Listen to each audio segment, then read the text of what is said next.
என்னோட சன் இந்த சரஸ்வதி ஸ்கூல்ல எல்கேஜில ஸ்டார்ட் பண்ண ஜேர்னி 12th ஸ்டாண்டர்ட் வரைக்கும் இதே ஸ்கூல்ல தான் கம்ப்ளீட் பண்ணனா.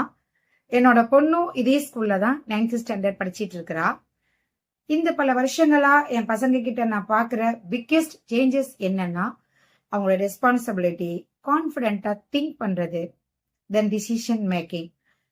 மார்க்ஸ் மட்டும்தான் எல்லாம் இல்லாம டிசிப்ளின், வேல்யூஸ், கம்யூனிகேஷன்லயும் என்னோட பசங்க ரொம்ப இம்ப்ரூவ் ஆகுறத நான் பாக்குறப்ப, இந்த ஸ்கூல்ல நம்ம பசங்களுக்காக பார்த்து சூஸ் பண்ணது ஒரு சரியான டிசிஷன் அப்படின்னு தான் எனக்கு தோணும்.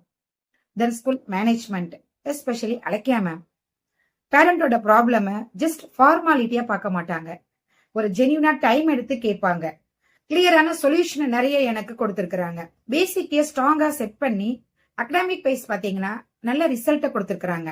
நம்ம ஸ்கூல் லாஸ்ட் இயர் 10th ஸ்டாண்டர்ட்ல மயிலாடுதுறை டிஸ்ட்ரிக்ட் லெவல்ல ஃபர்ஸ்ட் பிளேஸும் ஸ்டேட் லெவல்ல 3rd பிளேஸும் அப்படின்னு நான் நியூஸ் பேப்பர்ல பார்க்கும்போது ரொம்ப ஹாப்பியா இருந்துச்சு எனக்கு. ஒரு பேரண்டா என்னோட ஒப்பீனியன் என்ன அப்படின்னா, எஜுகேஷன்னா எக்ஸாமுக்கு ப்ரிப்பேர் பண்றது மட்டும் கிடையாது. ஸ்டூடெண்ட் லைஃப்ல வர்ற ப்ரெஷர், சக்சஸ், ஃபெயிலியர் இது எல்லாத்தையும் ஹேண்டில் பண்ற ஒரு மென்டல் ஸ்ட்ரென்த்தும் வேணும். அதுதான் ரியல் எஜுகேஷன் நான் நம்புறேன். நம்ம சரஸ்வதி ஸ்கூல் ரொம்ப ரெஸ்பான்சிபிலிட்டியோட இந்த குவாலிட்டியை பில்ட் பண்ணி பசங்க கிட்ட ரொம்ப அழகா கொண்டு போயிட்டு இருக்காங்க. மேம், நீங்க மீட்டிங்ல கொடுக்கற அட்வைஸ், மோட்டிவேஷன் இது எல்லாமே பசங்க வீட்டுல வந்து எங்க கிட்ட சொல்லும் போது பசங்களை நாங்க எப்படி கைட் பண்ணணும் அப்படிங்கிற ஒரு புரிதலை எங்களுக்கு கொடுக்குது ma'am. So thanks for everything. Thank you Saraswati school.